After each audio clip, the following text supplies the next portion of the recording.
Assalamualaikum warahmatullahi wabarakatuh. Tetap semangat ya belajarnya. Kali ini Ibu akan membahas tentang perpindahan kalor atau perpindahan panas ya. Karena kalor itu adalah panas. Nah, perpindahan kalor itu dibagi menjadi tiga. Bisa secara konduksi, kemudian bisa secara konveksi, dan secara radiasi. Nah, apa sih bedanya perpindahan kalor secara konduksi, perpindahan kalor secara konveksi, atau secara radiasi?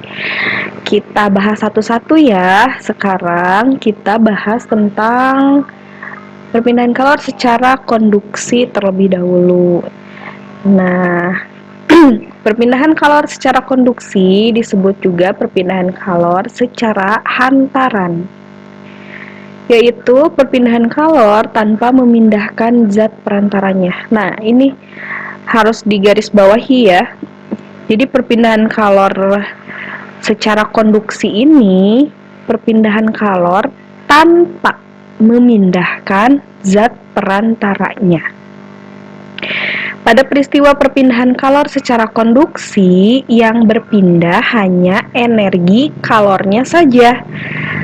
Nah, jadi panasnya itu bisa berpindah, sedangkan zat perantaranya tidak ikut pindah. Nanti kita jelaskan contoh-contohnya. Nah, umumnya perpindahan kalor secara konduksi ini terjadi pada zat padat. Nah, ini ada contoh peristiwa konduksi.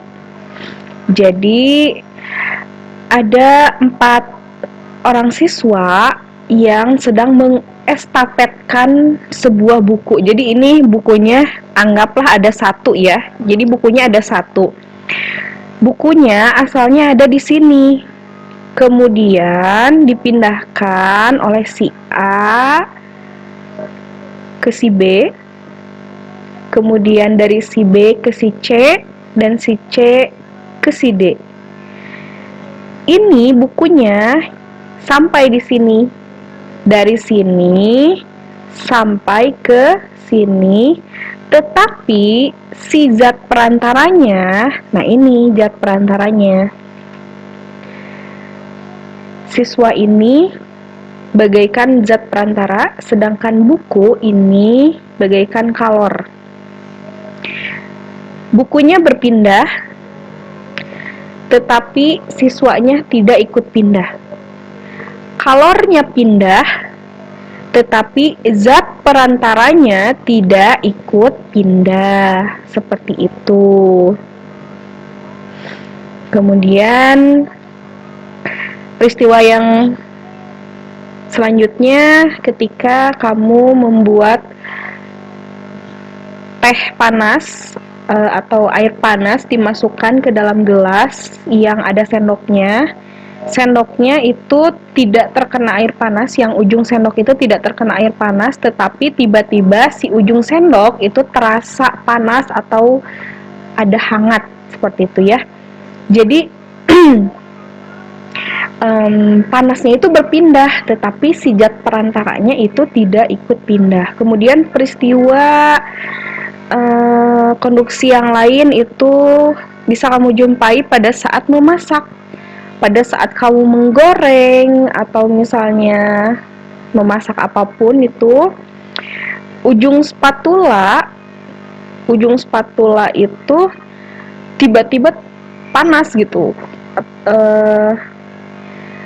Padahal si spatula itu tidak terkena minyak atau tidak terkena air yang sedang dimasak. Kemudian peristiwa selanjutnya, ini yang paling mudah dipahami, ketika kamu menyetrika baju, si setrikaannya dicolokkan ke saklar, tapi yang panas itu bukan colokannya, tapi yang panas itu adalah alas setrikanya. Si alas setrika yang bagian besi itu menjadi panas, padahal tidak maksudnya yang dia tidak berhubungan langsung dengan listriknya gitu. Nah, berarti si panas itu yang dari colokan ke listrik itu mengalir pindah ke bagian alas besi setrika yang tebal. Seperti itu ya. Colokannya tidak pindah, kabelnya tidak pindah, tetapi panasnya pindah gitu. Nah, kasus selanjutnya bukan kasus selanjutnya, maksudnya ke perpindahan panas selanjutnya. Perpindahan panas atau kalor selanjutnya yaitu secara konveksi. Tadi konduksi, yang panas hanya yang pindah hanya panasnya saja, sedangkan perantaranya tidak ikut pindah. Nah, kalau perpindahan kalor secara konveksi ialah perpindahan kalor yang disertai. Nah, ini digaris bawahi ya. Perpindahan kalor yang disertai dengan perpindahan zat perantaranya. Umumnya, peristiwa perpindahan kalor secara konveksi itu terjadi pada zat cair dan gas. Zat yang menerima kalor akan memuai dan menjadi lebih ringan sehingga akan bergerak ke atas. Saat zat yang lebih ringan tersebut pindah ke atas, molekul zat yang ada di atasnya akan menggantikannya. Nah, contoh peristiwa perpindahan secara konveksi ini ada 2 orang siswa sedang memindahkan tumpukan buku-buku. Tumpukan buku-buku ini asalnya di sini, kemudian dipindahkan ke sini, dan si siswanya ini ikut pindah. Nah, dia berjalan ikut pindah ke sini. Jadi bukan hanya panasnya saja, bukan hanya bukunya saja yang berpindah, tetapi zat perantaranya juga ikut berpindah. Nah, itu bedanya konduksi sama konveksi. Peristiwa konveksi terjadi pada saat merebus air. Nah, ketika kamu merebus air yang duluan panas itu yang bawah, yang paling dekat dengan panas, yang paling dekat dengan api. Kemudian air yang bawah ini memuai, ya. Dia lebih ringan karena lebih panas, jadi lebih ringan. Akhirnya si air yang di bawah ini berpindah ke atas. Kemudian yang atas itu menggantikan, dia pindah ke bawah. Nah, seperti itu. Jadi si air, istilahnya kalau bahasa Sunda itu ngegolak gitu. Nah, itu adalah peristiwa konveksi, ya. Air akan bergerak ke atas dan digantikan oleh air yang ada di atasnya. Begitupun terus berputar si airnya. Nah, kasus selanjutnya atau peristiwa selanjutnya, perpindahan kalor secara konveksi juga mengakibatkan terjadinya angin darat dan angin laut. Nah, kalau kalian mendengar tentang, kalau misalnya suatu saat kalian menemukan soal atau materi berhubungan dengan angin darat, angin laut gitu ya. Nah, angin darat dan angin laut ini berhubungan dengan perpindahan panas secara konveksi, ya. Harus ingat, itu kuncinya. Angin darat dan angin laut itu adalah perpindahan panas secara konveksi. Nah, angin darat terjadi karena udara di darat pada malam hari lebih cepat dingin. Angin darat terjadi karena udara di darat pada malam hari Nih, pada malam hari ya di darat itu lebih cepat dingin daripada udara di laut. Nah, ketika malam hari berarti udara di laut itu lebih panas ya, sedangkan di darat itu lebih dingin. Sehingga udara yang berada di atas laut, nah karena di laut itu lebih panas ya, akan naik dan udara dari darat akan menggantikan posisi udara yang naik tadi. Nah, seperti ini nih. Ini namanya angin darat di malam hari. Angin darat di malam hari.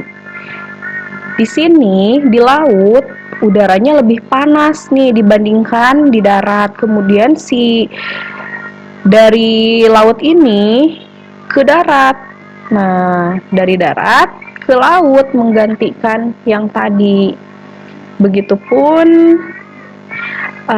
sebaliknya, udara laut atau angin laut itu terjadi karena pada siang hari daratan lebih cepat panas dibandingkan di laut, sehingga udara di darat akan naik dan udara dari laut akan mengalir ke darat menggantikan tempat udara yang naik tadi.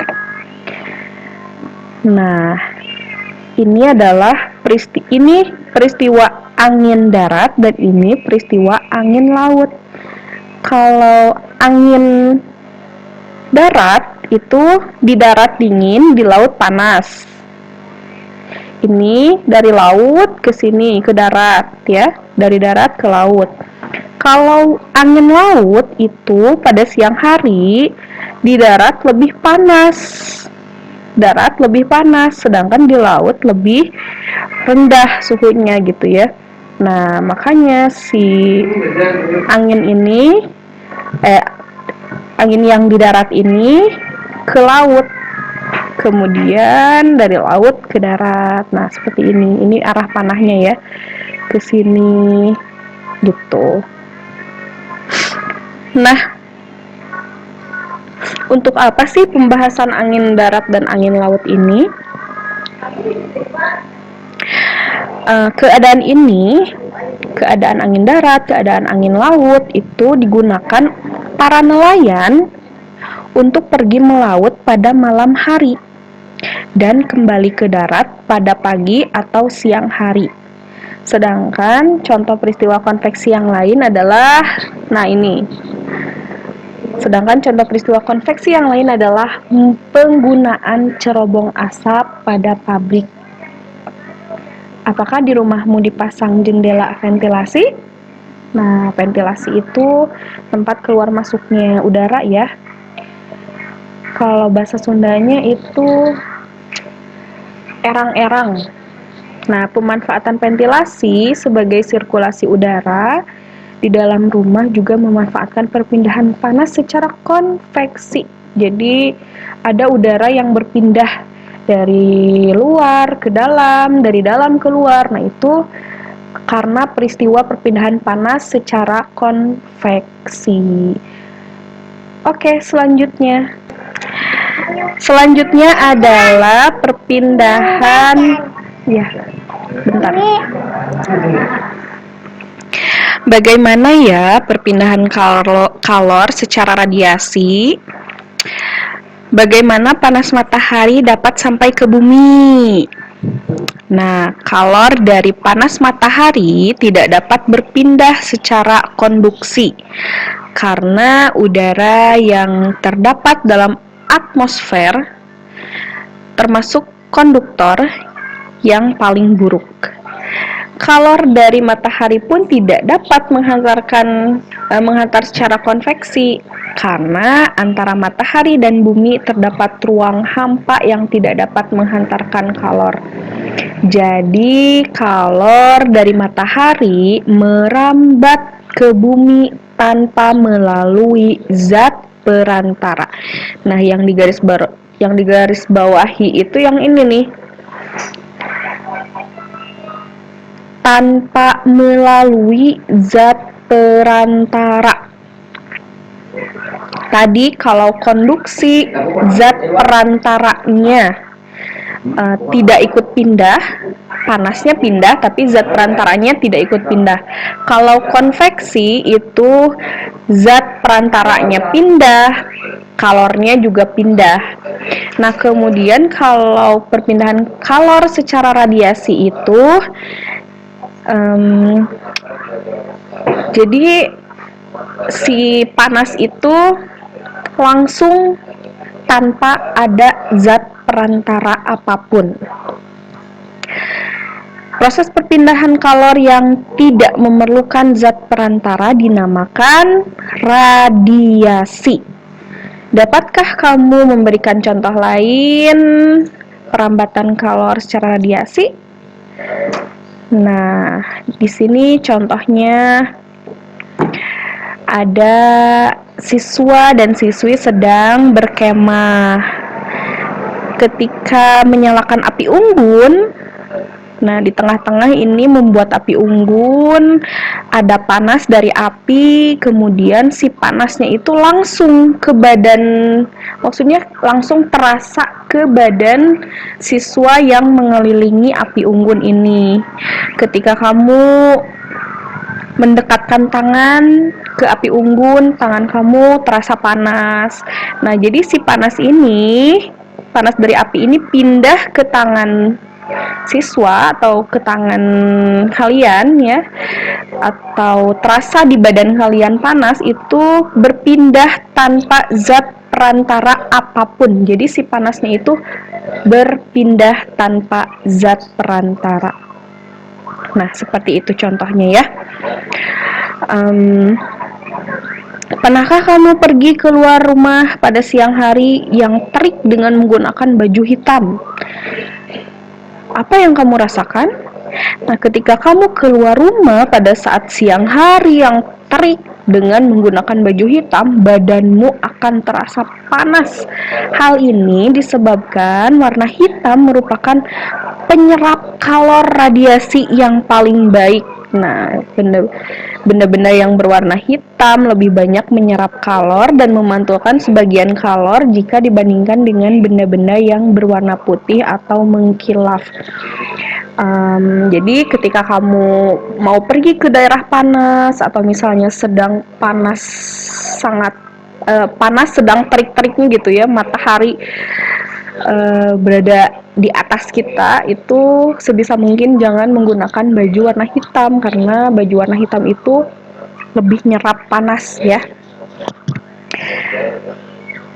Nah, itu berarti perpindahan panasnya secara radiasi. Jadi panas mataharinya langsung terasa gitu, tanpa zat perantara apapun.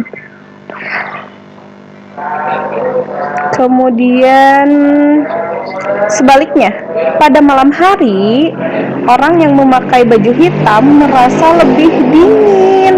Nah, kan ternyata pas siang, ketika kamu menggunakan baju hitam, pas siang terasa panasnya.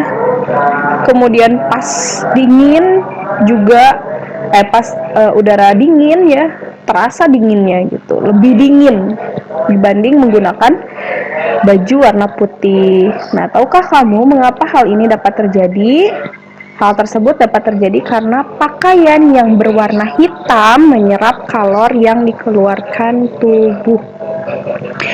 Itu dia anak-anakku sekalian yang ibu banggakan tentang perpindahan kalor. Ingat, perpindahan kalor itu ada berapa? Ada 3. Yang pertama perpindahan kalor secara konduksi, kemudian secara konveksi, dan secara radiasi. Semoga kalian paham, semoga ilmu dan wawasan kalian bertambah, dan mohon maaf atas segala kekurangannya. Sekian dulu pembelajaran hari ini. Wassalamualaikum warahmatullahi wabarakatuh.